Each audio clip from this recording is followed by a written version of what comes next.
Irmãos, nós vamos ler agora Romanos capítulo 1, versículos 18 a 32, que é praticamente a segunda metade do capítulo 1, e já há 11 domingos que a gente estudou já os versículos 1 a 17, e hoje, 12º domingo que Deus nos dá a oportunidade para continuarmos estudando Romanos, e nós estamos indo devagar. Provavelmente, possivelmente, nós vamos até o capítulo 4, faremos uma pausa e depois a gente retorna em uma outra sequência de estudos nesses capítulos, porque vocês irmãos vão ver que para chegarmos no capítulo 4, espero que até o final do ano a gente chegue lá. Mas agora a gente vai num ritmo que eu não sei como é que será os próximos domingos. Os próximos 3, esse e mais 2 domingos estaremos em Romanos. E aí em agosto também, não sei quantos domingos ficaremos aqui ainda para concluirmos o capítulo 1. E por causa do peso que é esse texto. Eu queria falar para nós aqui, Igreja Reunida, e se você nos visita, me dá liberdade para falar aos crentes cristãos aqui. E se você está ouvindo, aprendendo sobre a fé em Cristo, é muito bem-vindo a juntar-se a nós e ouvir também os estudos que já foram pregados. Mas, irmãos, eu queria só que a nossa igreja aqui, especificamente, ou você que ouve com atenção e pode estar até ouvindo essa palavra em outro momento, não desprezasse a leitura, não fizesse essa leitura superficialmente. Nós vamos ler aqui um texto que Paulo escreveu provavelmente por volta do ano 57, 58, a uma igreja específica de irmãos que estavam ali em Roma. Aos romanos ele está escrevendo, né? É o título, inclusive, dessa carta. Mas preste atenção que ele diz aqui a partir do versículo 18. Paulo diz: portanto, a ira de Deus é revelada dos céus contra toda impiedade e injustiça dos homens que suprimem a verdade pela injustiça. Pois o que de Deus se pode conhecer é manifesto entre eles, porque Deus lhes manifestou. Esse, portanto, é porque Paulo já falou do versículo 1 a 17, algo que a gente esteve estudando aqui. Então, daí que eu te peço que você fique com a sua Bíblia aberta e preste atenção, ou depois você vá com o tempo e retorne a esses versículos. Só por uma questão de luz aqui, irmãos, eu vou ler no tablet, porque aqui a iluminação está falhando um pouquinho para mim. E vou ler novamente. Portanto, a ira de Deus é revelada dos céus contra toda impiedade e injustiça dos homens, que suprimem a verdade pela injustiça, porque o que de Deus se pode conhecer é manifesto entre eles, porque Deus lhes manifestou. Pois desde a criação do mundo, os atributos invisíveis de Deus, seu eterno poder e sua natureza divina, têm sido vistos claramente, sendo compreendidos por meio das coisas criadas, de forma que tais homens são indesculpáveis. Porque, tendo conhecido a Deus, não o glorificaram como Deus, nem lhe renderam graças, mas os seus pensamentos tornaram-se fúteis, e o coração insensato deles obscureceu-se. Dizendo-se sábios, tornaram-se loucos e trocaram a glória do Deus imortal por imagens feitas segundo a semelhança do homem mortal, bem como de pássaros, quadrúpedes e répteis. Por isso, Deus os entregou.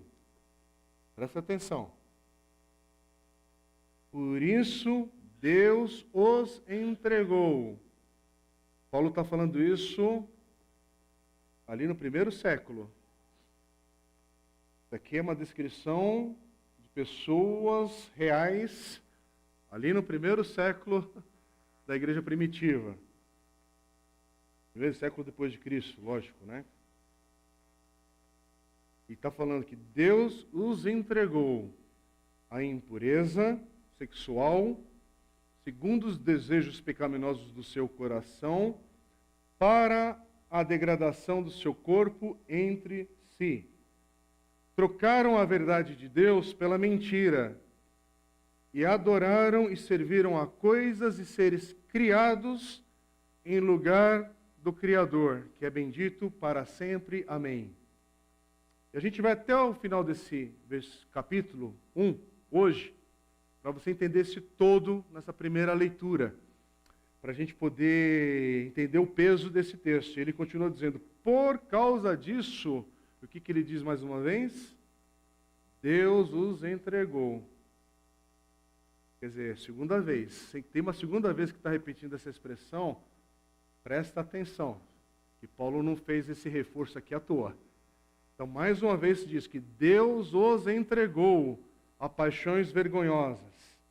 Até suas mulheres trocaram suas relações sexuais naturais por outras, contrárias à natureza. Da mesma forma, os homens também abandonaram as relações naturais com as mulheres e se inflamaram de paixão uns pelos outros. Começaram a cometer atos indecentes, homens com homens, e receberam em si mesmos o castigo merecido pela sua perversão. E Paulo vai dizer mais uma vez aqui, além do mais, visto que desprezaram o conhecimento de Deus, ele os entregou. Espera aí, terceira vez que diz isso. Deus os entregou, e pela terceira vez, no mesmo capítulo, numa distância curta de versículos, Paulo enfatiza essa questão, que Deus os entregou a uma disposição mental reprovável para praticarem o que não deviam. Tornaram-se cheios de toda sorte de injustiça, maldade, ganância e depravação. Estão cheios de inveja, homicídio, rivalidades, engano e malícia. São bisbilhoteiros, caluniadores, inimigos de Deus, insolentes, arrogantes e presunçosos. Inventam maneiras de praticar o mal, desobedecem a seus pais, são insensatos, desleais, sem amor pela família, implacáveis, embora conheçam o justo decreto de Deus de que as pessoas que praticam tais coisas merecem a morte, não somente continuam a praticá-las, mas também aprovam aqueles que as praticam. É por isso que eu digo que não dá para a gente passar por esse texto apenas sair pregando e falando. Esse aqui é um texto que a gente lê, pausa, respira e volta a ler de novo. E aí a gente tem que lembrar que aqui é um texto escrito por volta do ano 57, 58, para uma igreja ali em Roma, uma igreja que prevalecia ali pela sua questão geográfica e de formação, ali, de constituição de membros, é uma igreja gentílica, de estrangeiros na sua maioria, de alguns judeus com certeza, mas de maioria tudo misturado ali daquela região. E aqui está uma descrição do povo daquele contexto. Aqui é uma descrição dos vizinhos ali daquela igreja, daquela cidade, daquela região, daquela época. Mas, para a gente entrar nesse texto, a gente vai ter que recuar, voltar um pouco, nesse mesmo capítulo 1, para os versículos 6 e 7, para você entender que do versículo 18 a 32, Paulo está falando, olha, o mundo aqui ao teu redor é isso aqui. O que está recitado aqui do versículo 18 a 32. Mas lembre-se que ele já falou, eu já falei. Volta no versículo 6 e 7 para entender quem vocês são.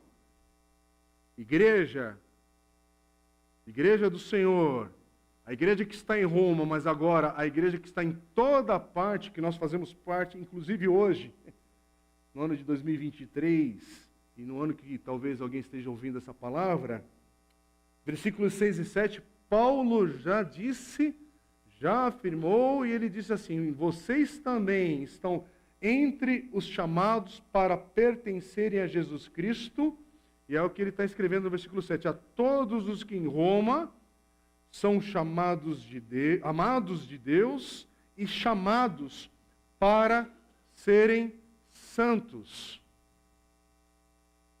Paulo está escrevendo para uma igreja.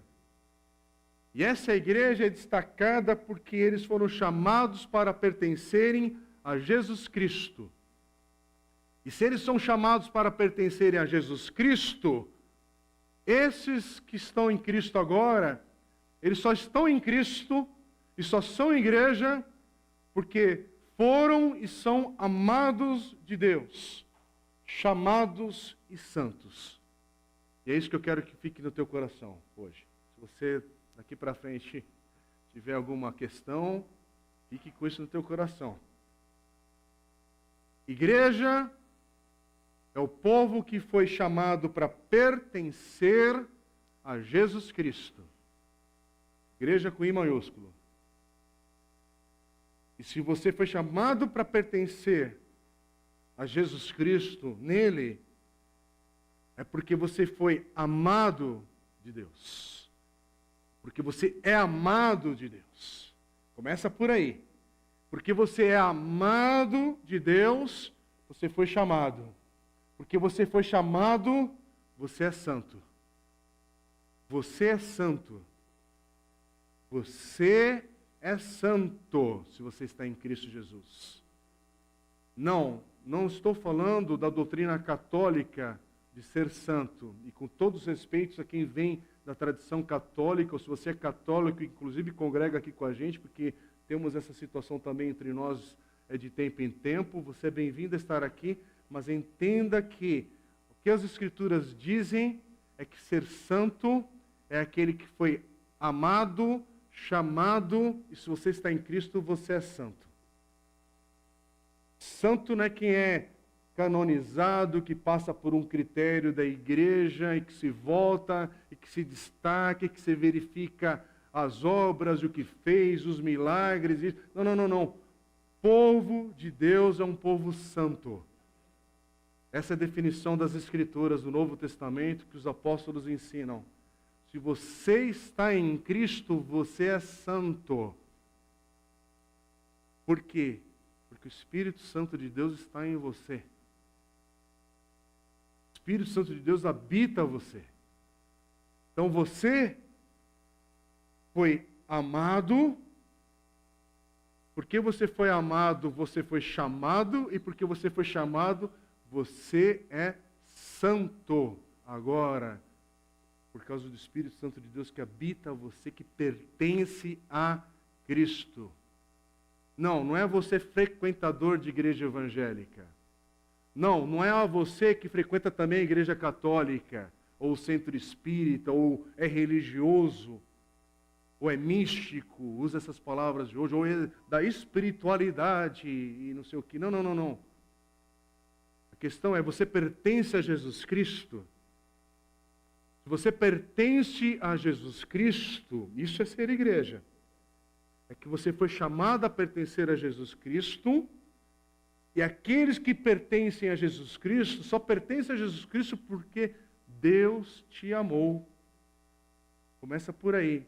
Não, Deus não te amou porque você é bonzinho. Deus não te amou porque você é fofinho.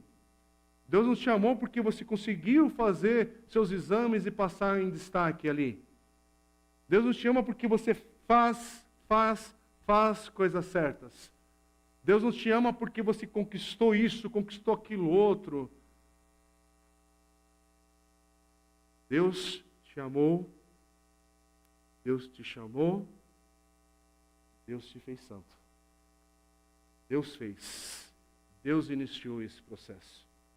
E por que eu estou batendo nessa tecla? Porque para você entender do versículo 18 a 32, quer dizer que você só não pertence a esse grupo que ele está destacando aqui, se você pertence a Jesus Cristo.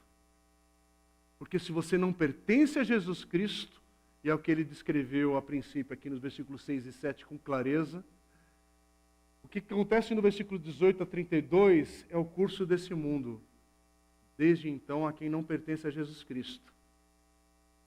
Então, se você leu comigo dos versículos 18 a 32, é o que nós vamos fazer agora a partir dos próximos domingos e encontros, Deus permitindo, é voltar nesses versículos e agora trabalhar e buscar entender e ir com o Senhor, tem misericórdia, me ajuda a entender um pouco mais essa questão, esse texto difícil para os nossos dias, para o caos que a gente está vivendo. Pera. O caos que você está vivendo?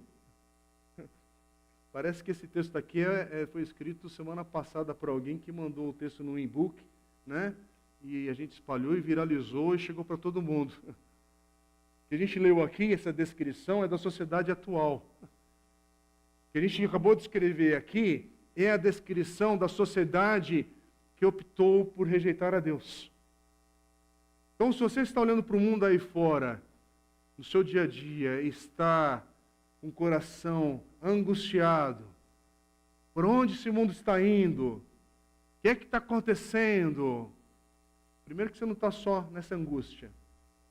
Mas não é porque você não está só por causa dos irmãos aqui da igreja, que se identificam também com a sua maneira de pensar e como povo de Deus. Não. A gente está lendo uma carta que Paulo aqui, inspirado pelo Espírito Santo, sim, já coloca com clareza o que é o curso desse mundo sem Deus. E sem Deus, chegou um momento que Deus os entregou. Deus os entregou. E eu vou repetir porque ele também falou 3 vezes, eu vou falar 3 vezes aqui. Deus os entregou. Então, igreja, não seja simplista ou muito básica para pensar que nós, como igreja, a gente vai fazer uma grande marcha para Jesus, levantando as mãos, e todo o curso desse mundo vai ser agora interrompido para a glória do Senhor. O que a Bíblia está falando? Deus os entregou. Isso não quer dizer que a gente não ora por aqueles que estão sem Cristo hoje. Isso não quer dizer que a gente não faz nada. Mas é só para você entender que tem algumas perplexidades, às vezes, que o nosso coração fica, mas que como é que a gente alinha o nosso coração da nossa angústia, do peso que é viver nos dias atuais, indo para a palavra de Deus, entendendo, Senhor, não é que o Senhor perdeu o controle desse mundo, não é que o Senhor deixou de ser soberano, é que o curso desse mundo sem o Senhor, sem a tua presença, é isso. É isso. E aqueles que rejeitaram a Deus e que continuam rejeitando a Deus, é isso que está descrito aqui dos versículos 18 a 32, que vai a vida virar. Os valores, a ética, a moral, a maneira das escolhas, a decisão, os valores. Então não se assuste. Não se assuste, ao mesmo tempo, não é ficar na passividade, mas entenda a palavra de Deus quando está dizendo, Deus os entregou. Isso aqui não é novidade. Isso aqui não é uma coisa só da nossa época.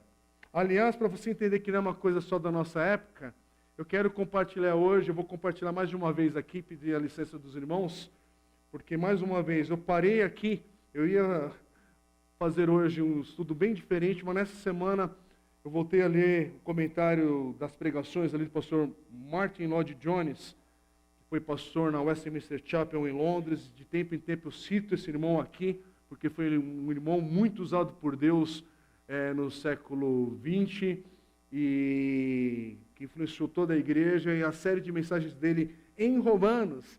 Esse querido irmão, ainda pregando ali no capítulo 1, nos versículos 6 e 7, que eu citei por último, ele, na sexta-feira, em 13 de janeiro de 1956.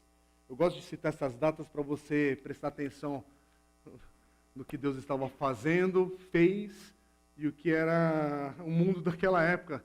E como a palavra de Deus já estava ali sendo pregada, a exortação vindo, e, enfim, escute comigo mais uma vez aqui. Martin Lloyd-Jones prega dizendo assim, 1956, se quisermos de fato captar o pleno significado da descrição dos cristãos romanos, que estão aí no versículo 6 e 7, aí ele comenta, para entender isso, né? Aí ele diz, o melhor meio será ler do versículo 18 ao fim desse capítulo, que é o que a gente fez no início aqui da mensagem. Então, para entender versículos 18 a 32, Martin Lloyd-Jones diz, na verdade, para entender o que é o 6 e o 7, é a segunda metade aqui do primeiro capítulo. E ele diz, ali, versículos 18 a 32, ali vocês verão uma pavorosa descrição da vida dos povos gentílicos, da vida dos cidadãos de Roma, portanto, justamente no tempo em que o apóstolo escrevia esta epístola aos romanos. E lá estavam eles, adorando a criatura em vez do Criador, adorando homens, gloriando-se em homens, adorando animais, quadrúpedes e aves, e não a Deus, culpados não somente de imoralidades, como também das perversões mais abjetas e mais aterradoras. E estes membros da igreja em Roma, presta atenção, muitos deles tinham vivido daquela maneira, mas já não são assim. Agora eles estão à parte como cristãos, adorando e louvando a Deus. E eu achei muito bonito e importante esse destaque que Martin Lloyd-Jones fala aqui, nessa pequeno trecho aqui que eu compartilhei com os irmãos. Irmãos, alguns desses irmãos aqui em Roma, que estão lendo a carta de Paulo, pertenciam a esse grupo, do versículo 18 a 32. Não eram alienados do seu dia.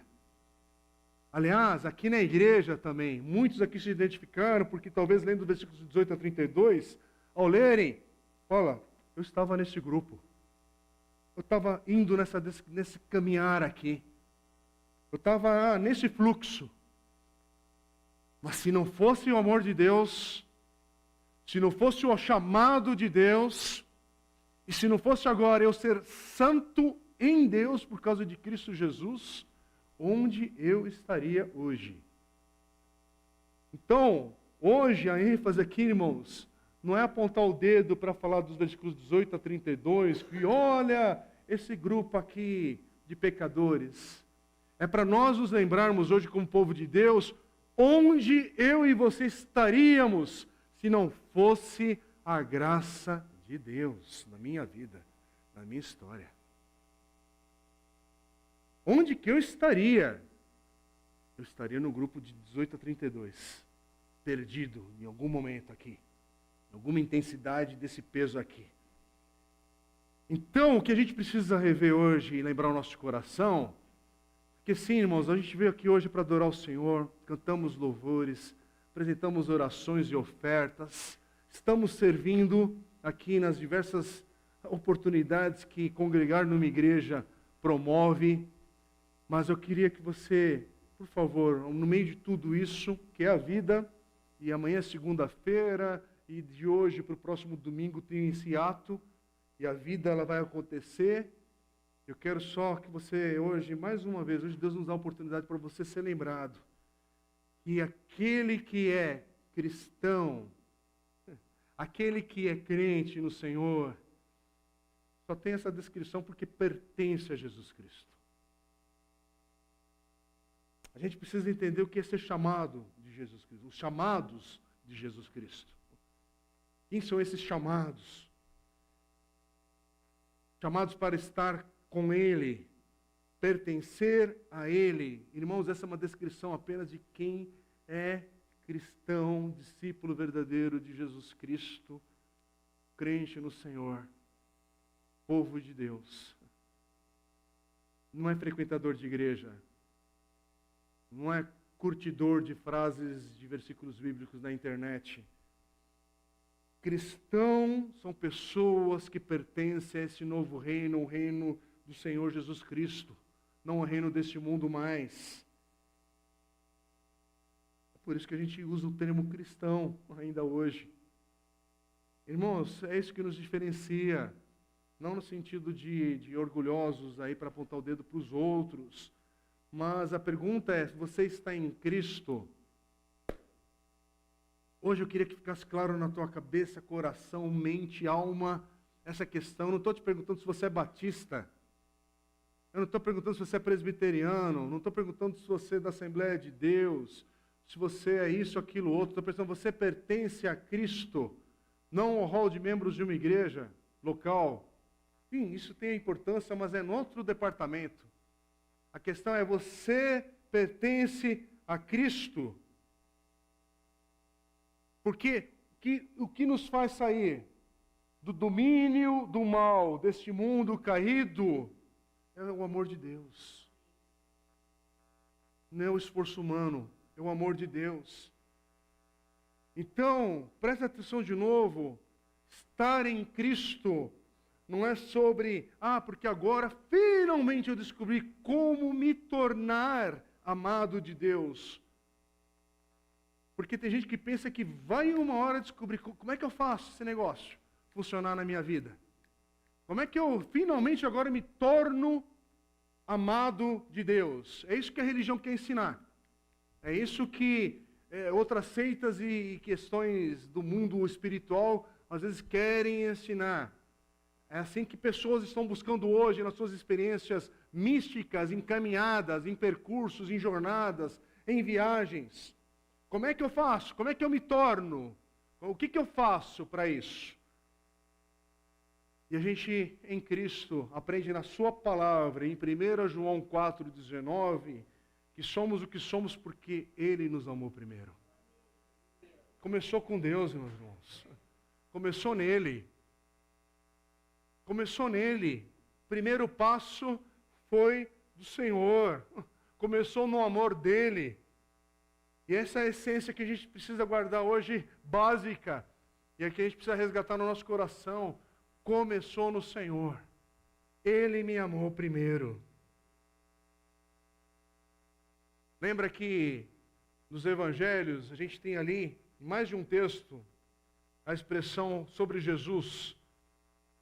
Ali no Monte da Transfiguração, este é o meu amado filho. Sim, essa afirmação é para Jesus. Este é o meu amado filho. Várias vezes, em todos os evangelhos, em outros textos depois, inclusive no Novo Testamento, vai ser citado ainda essa expressão. Este é o meu amado filho. Mas agora você que pertence a Jesus Cristo, essa verdade é a seu respeito também. Você também é o amado Filho de Deus por pertencer a Jesus Cristo. Você é o amado Filho de Deus por pertencer a Jesus Cristo hoje. Essa é a verdade acerca do cristão, daquele que é discípulo de Cristo. Hoje, se você pode se identificar como cristão, é só porque Deus te amou. É só porque Deus te amou. É isso que Paulo diz em Efésios 2,4. Mas Deus, pelo seu muito amor com que nos amou.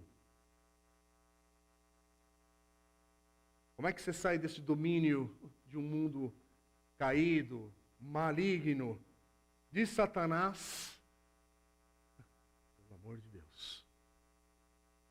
Pelo amor de Deus. Essa é a realidade que a gente vive hoje. Pelo amor de Deus. Ele nos chamou, nos santificou. Começou nele. É isso que Paulo quer que a gente entenda nessa introdução, nessa carta, nesses primeiros 4 capítulos que Paulo está escrevendo para uma igreja que não foi ele que plantou, e ele quer que fique bem claro que é pertencer a Cristo, o que é ser povo de Deus. É por isso que os 4 primeiros capítulos de Romanos é a pregação do Evangelho. É por isso que a gente está numa sequência de mensagens evangelísticas nesse sentido, pregando o Evangelho, falando o que é pertencer a Cristo, o que é ser crente, o que é ser cristão verdadeiro. Não no sentido do deboche, mas o que é crer no Senhor, o que é ser povo de Deus. E a primeira verdade é essa: os amados de Deus. Somos os amados de Deus. E é por isso que a gente vai para o segundo ponto, que está entre o versículo 6 e 7. Porque hoje a gente está nessa introdução para entender o caos que é esse mundo sem a graça de Deus em suas vidas. Versículos 18 a 32. A gente fica aqui no versículo 6 e 7 hoje nessa introdução, para entender a dimensão que a gente vai entrar agora, desse caos que ainda hoje nos alcança. Então entenda o que é ser amado de Deus e agora chamado de Deus também. Porque Paulo diz a todos os que estáis em Roma, amados de Deus, chamados. O que é ser cristão? É aquele que é amado e é aquele que é chamado. Há uma expressão na teologia sobre o chamado eficaz. Porque hoje mesmo a gente está proclamando o Evangelho aqui. Estamos falando a respeito de Cristo. Mas essa palavra não chega igual no coração de todo mundo que está aqui. Mas na teologia a gente tem essa expressão: há um chamado eficaz que chega ao coração daquele que é amado, chamado de Deus a pertencer a Cristo. Que transforma e muda. E há um novo nascimento. E que há algo, você sabe que aconteceu. Você não sabe dizer o segundo, o minuto. Às vezes você não sabe nem dizer o dia. Mas depois você olha, alguma coisa aconteceu no meu coração. Não sou mais o mesmo. Algo aconteceu aqui. Porque aconteceu esse chamado. Em Atos 17:30, Lucas ali vai citar, e ele diz assim, que Deus ordena a todos os homens em toda parte que se arrependam. Isso vai para todos. A proclamação do Evangelho, o chamado geral, está sendo pregado, está sendo anunciado, mas há um chamado eficaz, e a Bíblia não usa essa palavra, mas sim na teologia a gente usa isso para poder ir mais fundo nessa questão. Há um chamado que, quando te alcança, você sabe que Deus te alcançou. Você sabe que chegou no teu coração, na tua vida. Irmãos, isso só pode ser obra do Espírito Santo de Deus. Só o Espírito Santo de Deus, com a pregação da palavra que não é igual a púlpito de uma igreja local, pregação da palavra que pode vir de diversas outras expressões, mas sim, o púlpito de uma igreja viva, cheia do Espírito Santo de Deus. Opa! Eu tenho comentado aqui, repito hoje, aqui não é culto de autoajuda, aqui não é uma palavra para você sair bem daqui hoje e ter uma semana de vitória. Aqui, oro a Deus que seja a palavra de Deus sendo compartilhada para a tua vida hoje, que faça sentido sim no teu coração, mas que o Espírito Santo de Deus hoje faça esse chamado eficaz na vida daqueles que estão perdidos sem Cristo. E hoje, com a palavra sendo pregada, o Espírito Santo de Deus, com a palavra de Deus, chega ao coração daquele que está sem Cristo hoje, que não nasceu de novo ainda, e que haja essa experiência viva e poderosa do novo nascimento. Mas novo nascimento que vem por meio do arrependimento, de crer. É por isso que a gente precisa entender, e eu estou batendo nessa introdução, nesses conceitos, para a gente ter essa base aqui entre nós, irmãos, para a gente prosseguir. Você está em Cristo? Você pertence a Jesus Cristo? Então você é amado de Deus, você é chamado, e porque você é amado, chamado, o Senhor fala aqui por meio do apóstolo Paulo, você é santo. é feito santo.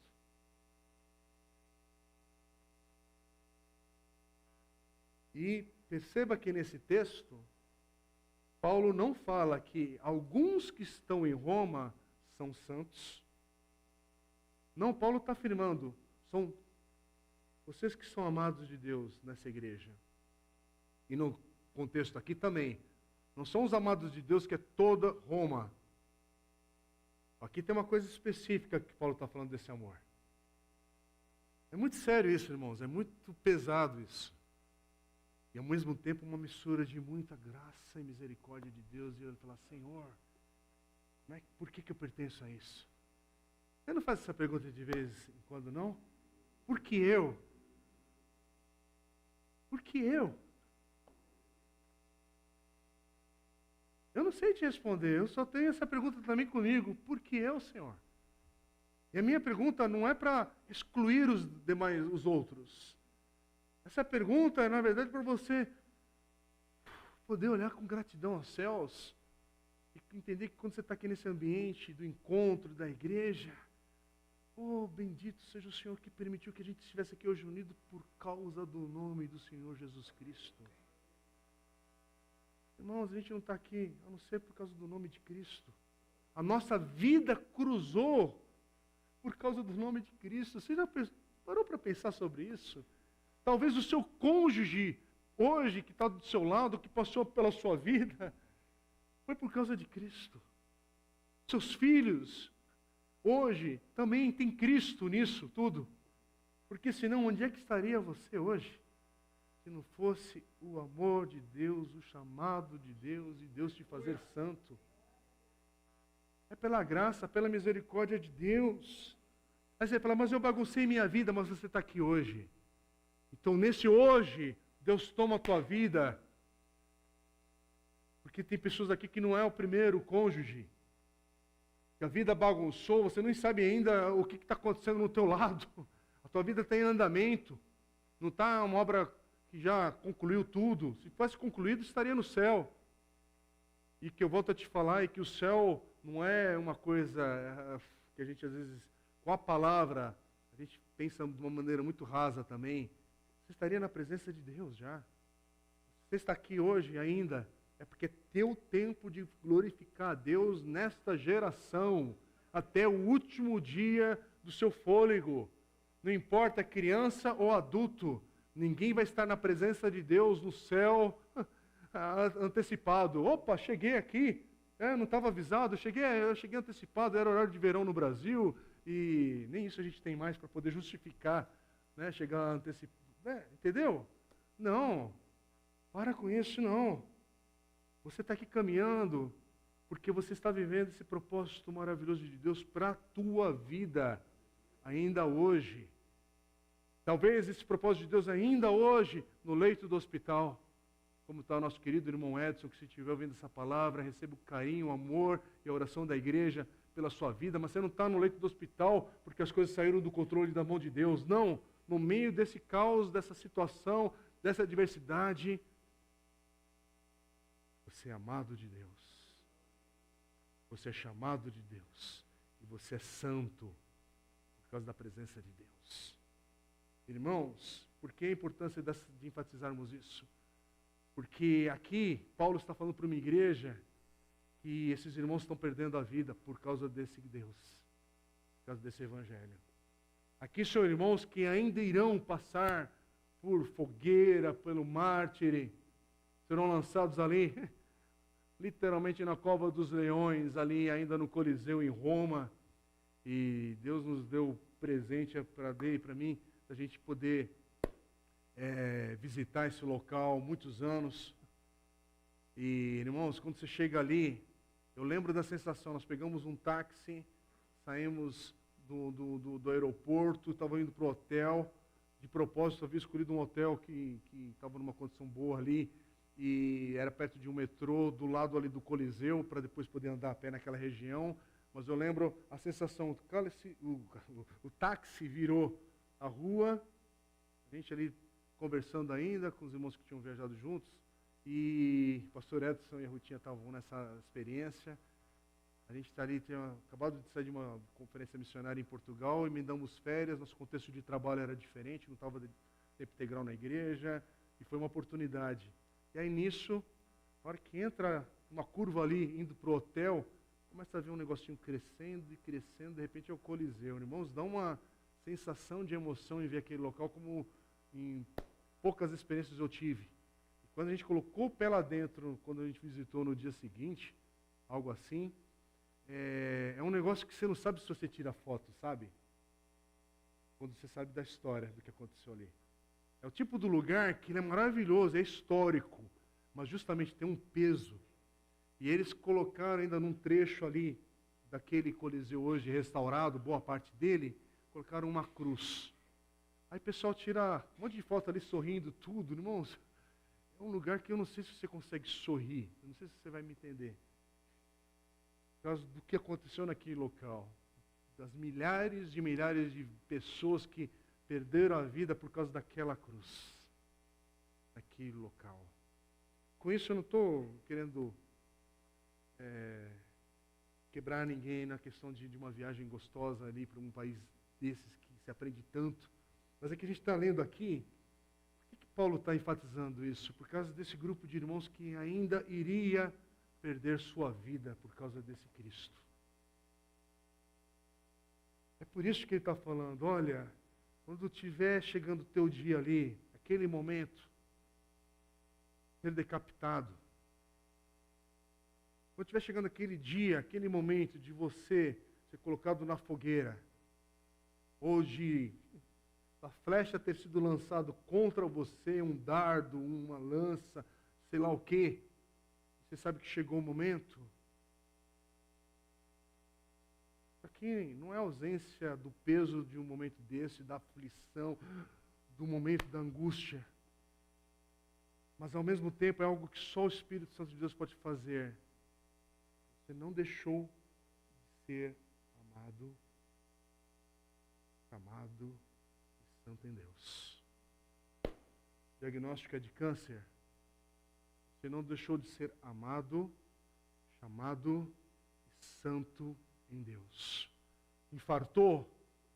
Você não deixou de ser amado, chamado, santo em Deus. Casa, a família desmoronou. Você não deixou de ser amado, chamado e santo em Deus. Eu queria que você fechasse seus olhos agora. Eu quero que você pense na maior tragédia que teu coração enfrentou ou está enfrentando agora. E em nome de Jesus, escute o que estamos aprendendo hoje nesse texto.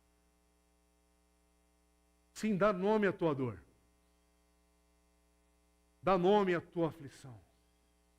Mas você não deixou de ser amado, chamado, santo em Deus. Você pertence a Jesus Cristo.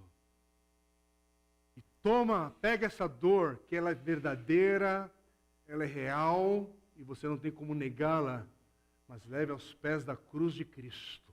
Porque a cruz é o tamanho do amor de Deus pela tua vida, desse chamado, de você ser santo agora por pertencer a Jesus Cristo.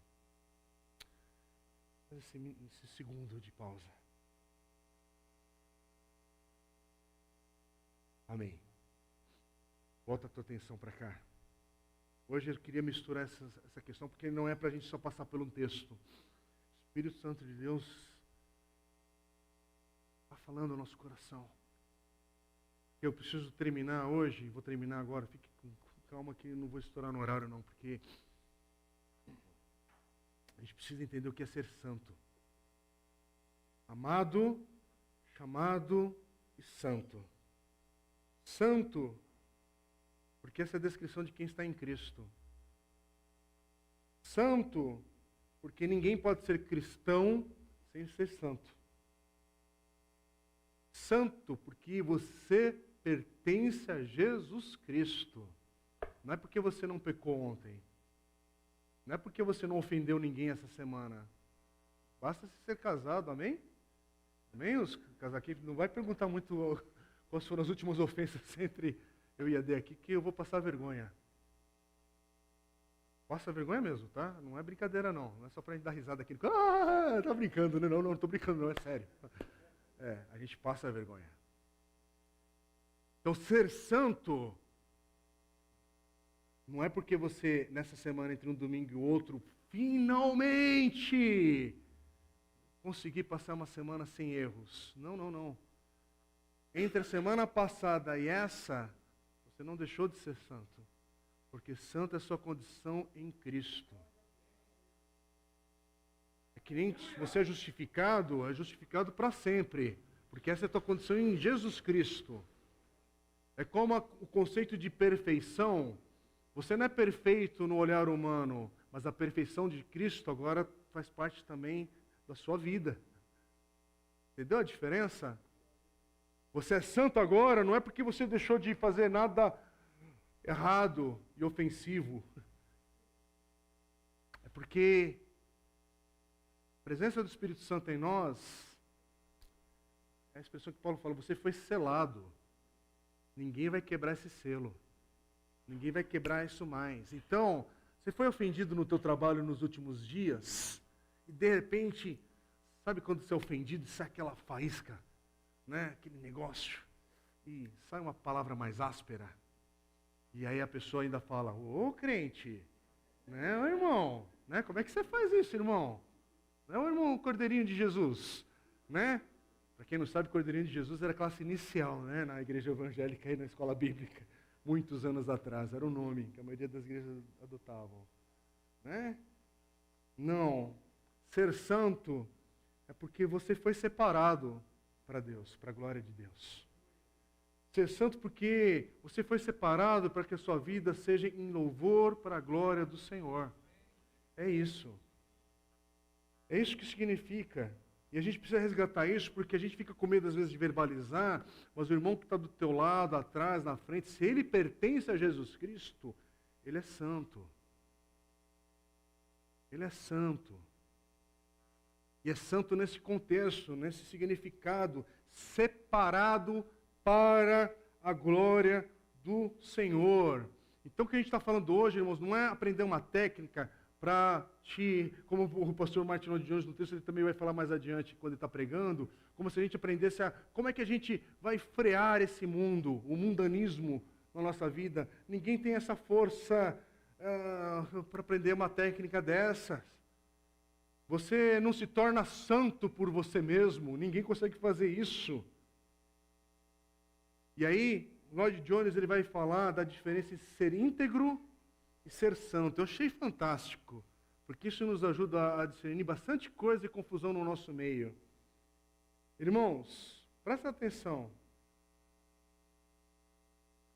Tem um monte de coisa de comportamento que pode te fazer uma pessoa íntegra, mas não santa. Porque nós temos homens bons e íntegros que não são crentes, que não pertencem a igreja nenhuma, inclusive que são de outra fé religiosa, de outra religião, ou de religião nenhuma. Por favor, não seja tolo para não achar que não existem pessoas boas e íntegras na vida. Talvez o teu olhar está muito limitado. Sim, temos pessoas boas e excelentes na sua conduta, na sua integridade. Isso é sério. Valorize quando encontrar. Não precisa ser tonto de, né? Mas isso não torna santo. Eu quero ler. O Lloyd Jones diz assim, há diferença entre ser íntegro e ser santo. E aí ele diz, a diferença entre o cristão e o homem que está fora de Cristo e da igreja é que o segundo, aquele que está fora da igreja, pode ser um bom homem e íntegro, contudo não é santo. Não é um santo. O que nos faz santos é que somos separados para Deus. Não somente do mundo, mas em particular para Deus. E que nos interessamos pela glória de Deus e nos entregamos ao serviço de Deus. Você está entendendo a diferença? É por isso que tem muita gente que escolhe uma mulher ou um homem íntegro para ser seu cônjuge, mas não escolheu uma pessoa santa. Preste atenção. Sim, seu namorado, sua namorada, seu marido, sua esposa, pode ser uma pessoa íntegra. Isso a gente sabe e conhece, mas não é santa. Não é uma pessoa que vive para a glória de Deus. E é por isso que nossas escolhas na vida e no significado que a vida matrimonial e a família importa, e importa sim, a palavra de Deus ela é clara nesse ensino, é que a gente negligenciou isso e faz um tanto faz muito exagerado, colhe as consequências e continue aí, vem para a campanha de oração da igreja, para Deus agir em misericórdia e graça na sequência. Mas sabe o namoradinho que você está pensando que já engatilhou ali, engatou, né, aliás, a palavra, né? Um namoro, a namorada ou namorado. Sim, aquele menino é legal, aquela menina é bacana, correta, íntegra. Mas a pergunta é santa? É santo? Uma pessoa que vive para a glória de Deus? Não entendeu a diferença ainda? Por isso que papai e mamãe não é tipo, é o namorado da minha filha, ou o namorado entendeu? E vem com, na verdade a apresentação é o tapete das desculpas, só para você, então, eu não sei o que fazer, né? Mas a questão aqui, por favor, não estou falando para a gente ser estúpido, tratar mal e não apoiar, no sentido de estar do lado. Não estou falando isso. Só estou falando para você entender a seriedade de orar. Clamar a Deus por orientação nas suas decisões e escolhas. E lógico que você é casado hoje com uma pessoa, seu cônjuge não é crente, você se converteu, você está firme aqui na igreja, não é para você se separar da pessoa, que a Bíblia também não fala isso. Paulo é claro, permaneça ali e que a sua vida íntegra, correta e santa promova a proclamação do Evangelho na vida do teu cônjuge, para que pela misericórdia de Deus e você orando ali, o Senhor o alcance ainda. Essa é a nossa oração. Mas a questão é, não casou? Está no momento de escolhas e decisões, como é que isso aqui não é importante? Como é que a gente confunde integridade e santidade? Sim, integridade é importante, mas santidade anda junto, para quem é povo de Deus. Porque santidade é saber a tua vida é para a glória de Deus. Então, chega aquelas situações. Pastor, você faz o meu casamento? Meu cônjuge não é cristão, mas olha, ele falou que vai ficar firme depois do casamento, tal. A questão é a seguinte, você quer só uma bênção, um ritual religioso que você quer, na verdade, para ficar com a consciência leve. Porque tem algumas conversas à mesa que são mais difíceis, irmãos. Porque o nosso coração se inclina para coisas e deseja coisas que às vezes não é para a glória de Deus, é para o nosso prazer momentâneo. A questão é, a tua decisão é para a glória do Senhor? Isso envolve a santidade, não apenas do relacionamento, mas aqui é uma oportunidade para falar sobre isso. Mas é sobre relacionamento, é sobre empresa, é sobre dinheiro, é sobre tempo, é sobre um monte de coisa. E não é sobre legalismo, é para a glória de Deus. A tua vida, o teu viver, porque para a glória de Deus é a sua condição de ser santo. Separado para a glória de Deus. É por isso que você não pode pertencer a Jesus Cristo e pertencer ao mundo, porque o mundo odeia Deus e o mundo não vive para a glória de Deus. É básico. É por isso que Paulo vai dizer em Colossenses 1,13 que você foi justamente tirado desse domínio das trevas e transportado, como aqui diz o texto, pois ele nos resgatou do domínio das trevas e nos transportou para o reino do seu Filho amado. Amém? Como é que aconteceu isso? Pela misericórdia e graça de Deus, é lógico. É por isso que também em Filipenses 2, capítulo 2, versículos 12 e 13, Paulo vai falar que é Deus que opera em vós tanto querer como efetuar segundo a sua boa vontade, mas ele diz ali no comecinho, operai a vossa salvação com temor e tremor. Porque aquele que está em Cristo, amado, chamado e agora santo, trabalhe essa santidade no seu dia a dia. Mas o trabalhar aqui não é sobre esforço, é porque você é santo. É porque você é santo, então cada dia mais santifique-se. Seja santificado no Senhor. Porque você não vai terminar essa vida sendo um santo. Você começa essa vida em Cristo sendo santo. E algo vai ser aperfeiçoado. Eu não sei explicar tudo isso, meu irmão. Eu não sei, é rico demais essas expressões que estão aqui, mas eu entendo que começamos aqui, não é sobre recuar, é sobre avançar na vida. É cada ano que passa, cada ciclo em Cristo, a sua vida vai sendo mais e mais santa para a glória de Deus. Que brilhe a luz de Cristo na tua vida cada vez mais. Mas você não está tornando-se um santo, você já começou em Cristo santo.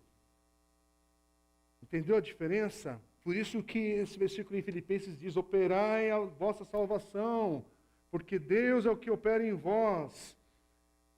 É por isso, você foi feito santo em Cristo, separado. Oh Senhor, misericórdia, que a gente possa entender hoje sobre isso. Sou amado, fui chamado, sou santo. Quando eu olho para os versículos 18 a 32 que a gente leu, eu só não estou nesse contexto porque eu pertenço a Cristo. Se eu pertenço a Cristo, há uma diferença. Entendeu? Não é mais ou menos, há uma diferença. Estar em Cristo e não estar em Cristo. E é por isso que eu termino apenas com mais uma leitura, te peço a sua paciência e atenção. Mais uma vez citando Martin Lloyd Jones, quando ele conclui a pregação nos versículos 6 e 7 de Romanos, aqui no capítulo 1, e ele diz assim, presta atenção na ironia. Vejam o mundo moderno. Esse é de 1956. Vejam o mundo moderno. Observem a sociedade atual. Vejam como o mundo vive.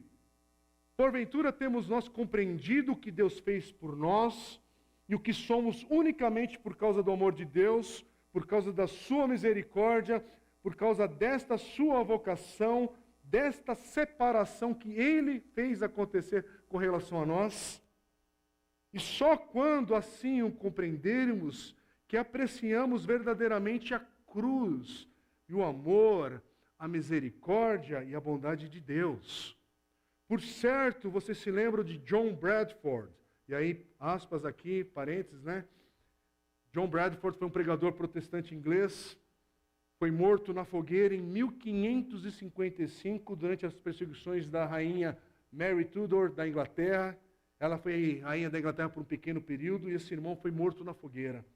E aí ele diz assim, citando esse irmão, por certo, você se lembra de John Bradford, aquele santo homem, um dos mártires da perseguição mariana, que já há 400 anos foi morto na praça do mercado de Smithfield. Por certo, vocês se lembram do que ele disse quando andava com um amigo e viu um pobre sujeito sendo arrastado à morte por algum crime que cometera, e o santo John Bradford olhou para ele e disse, ali vai John Bradford, não fora a graça de Deus. E é assim que todo cristão deve sentir-se.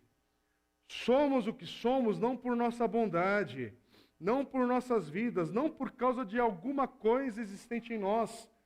Tudo vem do amor de Deus, do seu amor eterno e inescrutável. Que o teria feito olhar favoravelmente para nós? Ora, não sabemos, é espantoso. Quando ainda éramos inimigos, Cristo morreu por nós. Quando éramos pecadores, adversários e estranhos, foi então que Ele o fez. Amados de Deus, chamados santos, é o que somos. Bem, digo eu, apliquemos a lógica do Novo Testamento, visto que somos isto, tratemos de mostrá-lo. Não façamos objeção às exigências do Evangelho, paremos de dizer que ele é muito estreito, Deixemos de procurar viver tão perto do mundo quanto pudermos. Se somos santos, proclamaremos o fato. Gloriemo-nos nele. Que isso fique evidente para todos. Irmãos, eu termino parafraseando essa ideia aqui do contexto de John Bradford. E o texto que a gente vai meditar a partir de agora, dos versículos 18 a 32. Irmãos, em vez de olhar os versículos 18 a 32 para apontar o dedo para alguém, olhe para os versículos 18 e 32, que Deus permitindo, iremos estudar daqui em diante. E eu posso dizer, ali vai André Paz, se não fora a graça de Deus. Vamos ficar em pé, vamos orar. Ah, se não for a graça de Deus, ou se não fora a graça de Deus, onde você estaria hoje? Com isso eu quero que você tenha esse minuto, possa orar ao Senhor. Pai querido, Deus que nos amou, nos chamou e nos fez santo. Onde estaríamos nós hoje, Pai, se não fosse a Tua graça? Se não fosse esse chamado eficaz em nossas vidas? Olhamos para o curso deste mundo, Pai, e já nessa época, nesse texto, nesses versículos que a gente leu hoje, que vamos ler nos próximos domingos e encontros aqui na igreja, o Senhor permitindo. Ó Deus, onde estaríamos nós perdidos, como este mundo está perdido? Então, Senhor, obrigado pelo Teu amor, pelo Teu chamado e por nos tornar santos por causa de Cristo Jesus apenas. Obrigado, Senhor, porque não foi o que eu fiz, foi o que o Senhor fez por meio de Cristo Jesus. Obrigado, Senhor, porque não é por aquilo que eu entendi, foi por aquilo que iniciou no Teu amor. Não foi por aquilo que eu fui convencido, mas eu fui alcançado, eu fui chamado. Bendito seja o Teu nome, porque eu não tenho como gloriar de coisa alguma, a não ser na cruz de Cristo, Jesus. Ó Deus, faz algo novo no meio do Teu povo aqui, ao qual eu também pertenço, Senhor, na vida dos meus irmãos. Eu não sei como essa palavra chegou ou chega ao coração de cada um que ouve. Mas, Senhor, se não fosse a Tua graça, lembra-nos que estaríamos nesse contexto perdido de um mundo sem o Senhor. Como Paulo descreve aqui no final, nessa segunda metade do capítulo 1, Pai. Quanta maldade, perversidade, quantas vidas perdidas, porque decidiram seguir o próprio coração e não dar glória ao Teu nome. Meu Deus, tem misericórdia enquanto é tempo daqueles que estão longe do Senhor. E se aqui no nosso meio, Pai, alguém hoje, Pai, é chamado do Senhor, completa esse chamado eficaz, Pai. Transforma, muda. E aqueles que estão hoje, Pai, a vida... Ó Deus, há um cansaço, há um peso no coração, por causa de um momento particular que está passando, vivendo, enfrentando, que hoje, Senhor, Teu Espírito Santo possa, ó Deus, nos renovar, nos vivificar, agir na nossa vida de uma maneira que só o Senhor pode fazer, Pai. Faz para a glória do Senhor, faz para a glória do Teu nome que oramos em Cristo Jesus. Amém.